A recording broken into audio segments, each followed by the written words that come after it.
So finally, let me introduce our third esteemed panelist, Fahima Gaheez. Grew up in Afghanistan and from an early age was involved with the women's rights movement there. After immigrating to the US, she continued to work for the people of Afghanistan from afar. In 2001, she founded the Afghan Women's Fund, and I think Brian's going to drop that link into the chat, in collaboration with another group.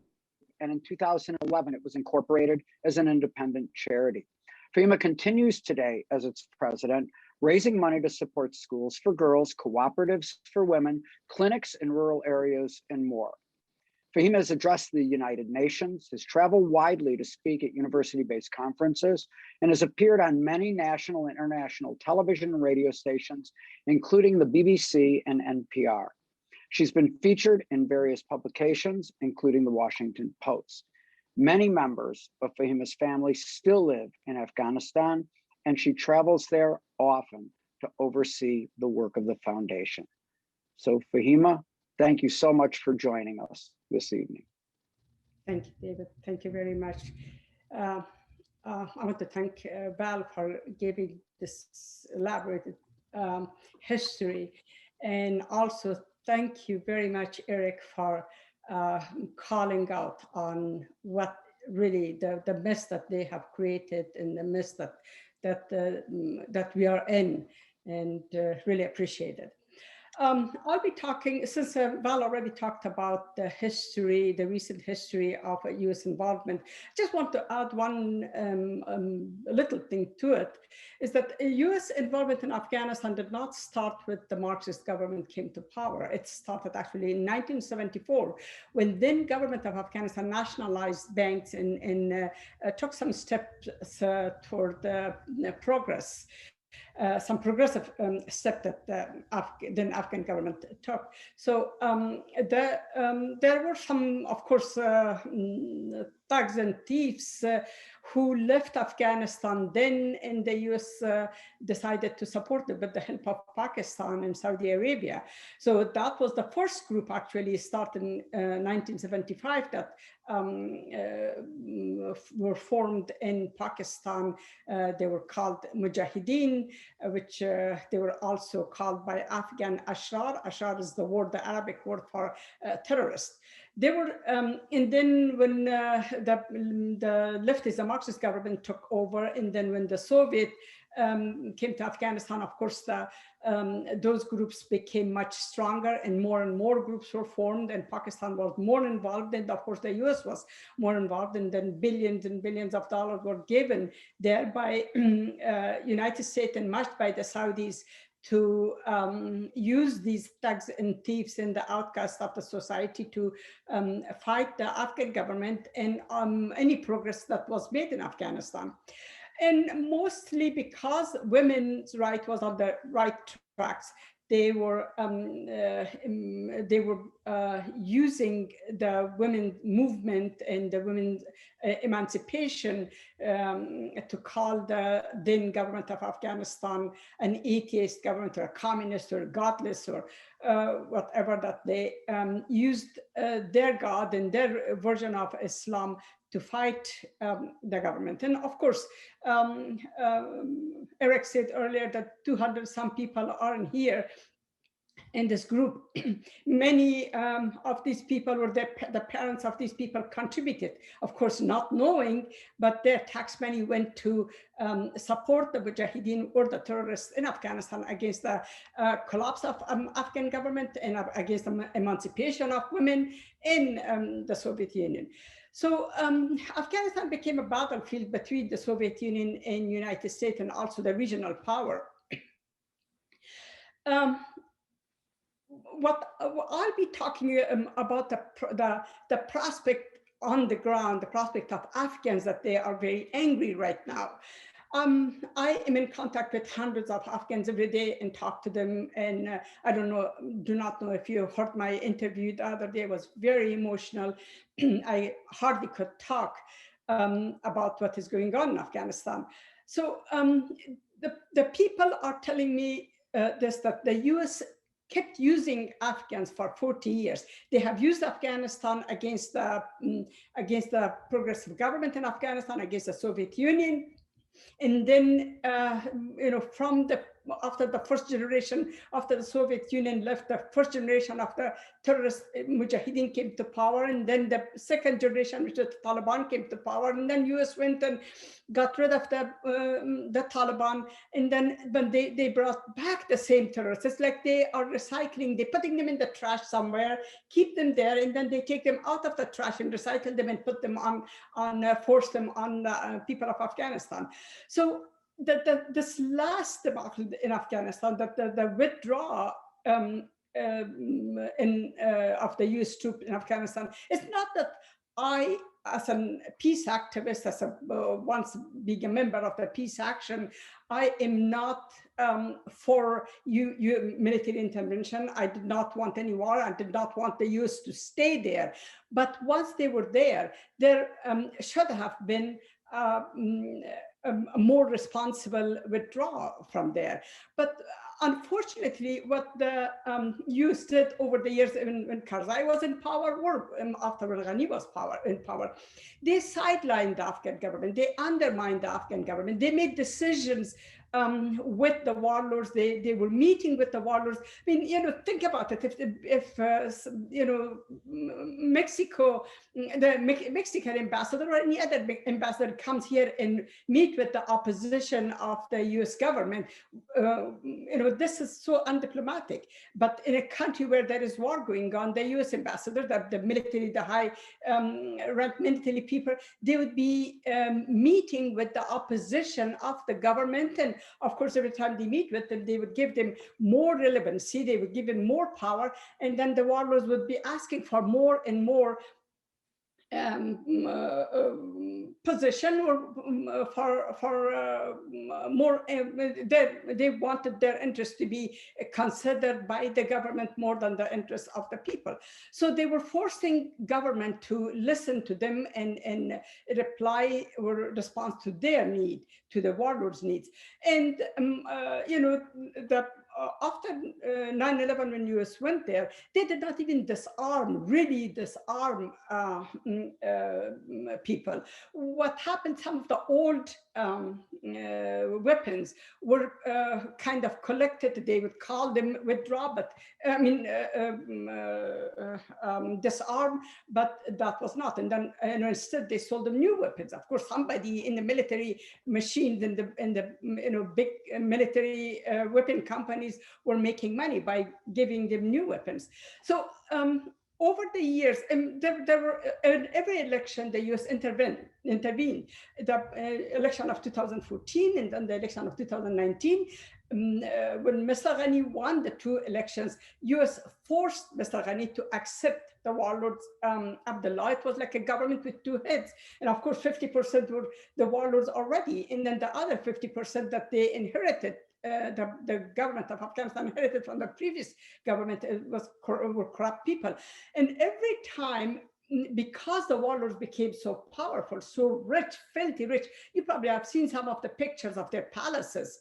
It was really, they became very rich, with that $2.5 trillion that the US is talking about. Some was given to the contractors, some was given to the warlords, and the people, the 98% of the Afghans did not benefit from it.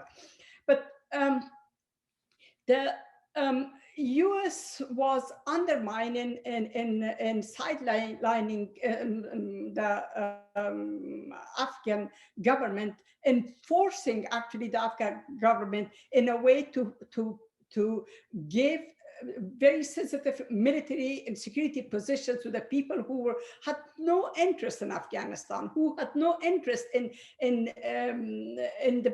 the people. They had just their own interest, their own warlordism and drugs and making money, and US were supporting them. So that way, the government really did become weak, because if there is war against the Taliban and there are not very friendly neighbors, and they're bombing dropping on you from the US. And then there are internal warlords who are also always asking for more and more.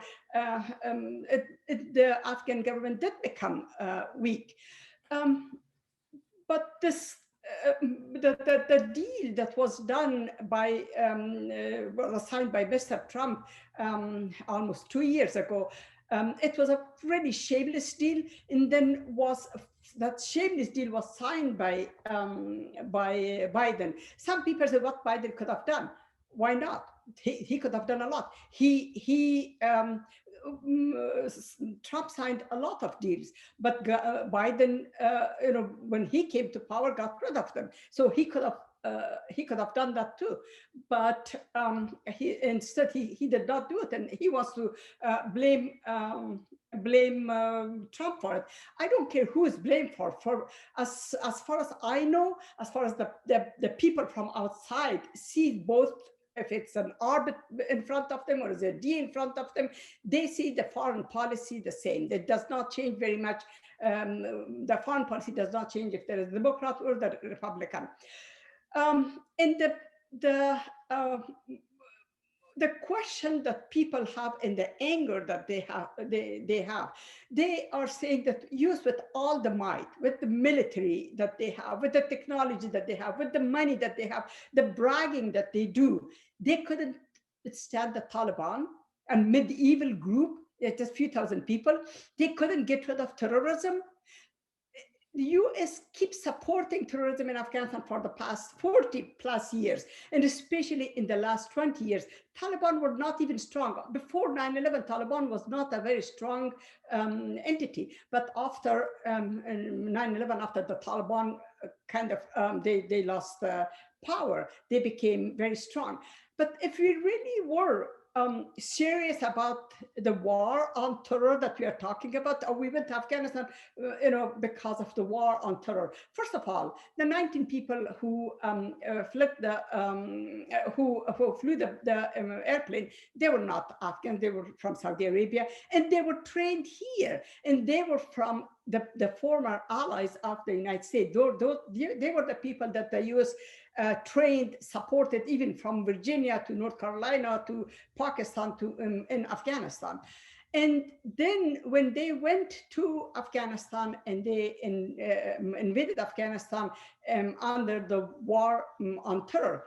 So going and bombing the poor people who don't have enough to eat, that doesn't help to fight terrorism. Actually, that helps terrorism, because when you bomb them from above and then there are terrorists there, the local people, where would they go? So they cannot fly, they cannot come to the US. They just have to join hands with the Taliban. Another thing is, if they were really serious about fighting the terrorism, they should have gone after the sanctuary, after the training camps of those Taliban that were the terrorists. Now they are saying that they're bombing ECs, but you probably heard it, and I actually sent some pictures to Cole and others, that there were children, there were 10 children in a family that they got killed, just regular people. The children, they're ECs, they're terrorists. So that is what has been going on all these years. With this debacle, the recent debacle that the US did, that they couldn't, again, I just say that with all their might, they couldn't save their own citizens. They couldn't save their own allies that they were working with them, so loyal, working with them. And they they just got out and left even the documents. They couldn't even save their documents. The Afghans said one thing, not several things, of course. They said that the US used Afghans for 40 years. And then they used something, another word, but I would just say spit. Then they spit on Afghans. That's what they have been using Afghans, and then they're spitting on it. And then they just put like the 35 million people on a silver plate. They just handing them to the Taliban terrorists that US themselves called them terrorists, and they fought them so-called for 20 years. One of the things that I'm hearing about this debacle, that they called maybe US did not have all the power and the might that they are talking about. So they're bragging about. So they call them Babri Kaghazi. Babri Kaghazi is the paper tiger, the tiger that made out of paper. Maybe the whole US might is just the, that. And, people are angry, but they're also wondering what is going on? Why would the US do this to 35 million people? Why would the US get rid of an elected government while they always use democracy and human rights and elections and equality and women's rights? They use these slogans to for the world, but then they step on all the slogans and uh, put Afghanistan, give them to the Taliban. Um, it is, someone actually wrote the other day, said that being US enemy is difficult, it's very costly, but being US's allies is deadly. And that is what happened to the people of Afghanistan. So there there are a lot of we hear a lot in the the mainstream media. They're the cheerleader for war. They were the cheerleader for war before. They're the cheerleader for any decision that any administration makes. Depend on what media, what paper, either the liberals or the right wingers. So they are the cheerleader. They don't tell you the truth. They don't tell you the actual history, the true history of the country. But I will give you three names, three books. Actually, Val writes very well, and I have read some of her writing. It's really wonderful and talks about the truth. But two of my dear friends, Paul Fitzgerald and Elizabeth Gold, they have two books actually. One is The Invisible History, the Afghanistan Untold Story.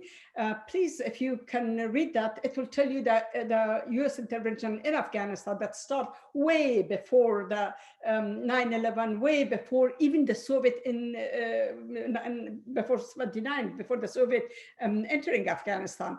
And the new book is also coming out, is The Valediction, which I read only part of it. It's really good. There's also another book called The Ghost War by Steve Cole. If you read that, it is truly the secret history of the CIA involvement in Afghanistan, all the way from the 70s to 2001. So maybe if we could just enlighten, if you could just learn about the true history, the real history, about the involvement in the intervention of the US, what the US does in our name in other countries, how many regime changes they did. I mean, you just think about from 53, from Iran to the 73 in Chile, and then, I mean, just on and on and on, even just recent, not recently, actually, that's 20 years ago, in Haiti, and then Iraq and Syria and Afghanistan and everywhere else that they are doing regime change. Just what they don't like in the regime, just what they don't like the head of a government, then they change them. The other day, Kai Aidi wrote something that Ashraf Ghani was unfit. I said, there are a lot of unfit leaders in the world, but you don't go and replace them. Why would you go to Afghanistan and replace Ashraf Ghani? He was elected. Even if he was unfit, he was elected by the people. And you think the Taliban are better, that you are bringing Taliban there to power? And what happened to the human rights and women's rights that you were always screaming about? What is going on right now? It's really a human tragedy there. It's a human tragedy of the century. I hope this doesn't, that this tragedy does not repeat itself anywhere. But Afghans are really in danger. They are in the hand of the most notorious terrorist fundamentalist group, that they don't have any respect for law and order or human rights or anything. But that can change, because pressure on the government can change. Sanction on the government can change. involvement with the would talk with the government, that can change. Conversation, that can change. Bringing refugees out of Afghanistan, of course people are in danger right now. I have 50 people in my list. They are just going from one home to another home, from one district to another district, and from one province to another province. They're just in hiding. They don't have any place to go, and they want to get out, and I am working on it to get them out. That is fine, but there are 35 million people. So okay, a few thousand people leave Afghanistan, and few thousand are mostly they have education, or they're progressive, and so they leave Afghanistan, and then the 35 million people are left with the Taliban. So we forget about Afghanistan again. So the US, we should also ask the US to please do not intervene. Military intervention in any country would not help those people. The money that we spend, the money that the Pentagon spend on the military, 1/10 of it would have built Afghanistan, Iraq, even Pakistan, Syria, Yemen, and all that region. 1/10 of it, but they have not done that. They did not want to do it because somebody there in the big military complex, they make a lot of money, and they don't care what happened to the poor people. And 35 million people, that is not 35 people, that's 35 million people. So to spit on them, to excuse my language, I have to use that because I'm really to shit on them. It is really appalling. It is beyond inhumane what we are doing in the country where call themselves the champion of democracy, the champion of human rights and women's rights and this and that, and put sanction on that country and this country because they don't respect human rights. So we ourselves, this country, the United States, stepped on every human rights and women's rights, on every morality and ethic. We stepped on them, and we just forgot a whole nation. We have broken a whole nation, not just once, not twice, for the past 40 plus years.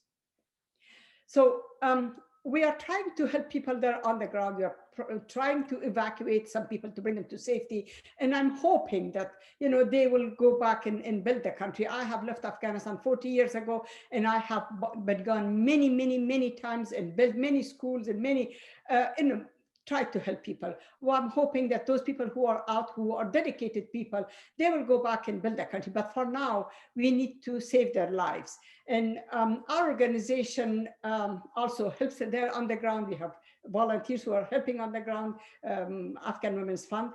And we also trying to bring these people out that at least that they can be safe, they can be alive. And then maybe one day they go back and help people there. So I think my time is probably up. I probably should stop, and then I will be happy to answer to any question. Thank you so very much for joining us, and thank you for having me here, the Peace Action. Thank you. Thank you, Fahima, and thank you for reiterating the crocodile tears that our government sheds over women's rights and electoral rights in some countries and conveniently ignores in many places around the world. But thank you, and our hearts go out to your family and close friends that are still there and hoping to come out.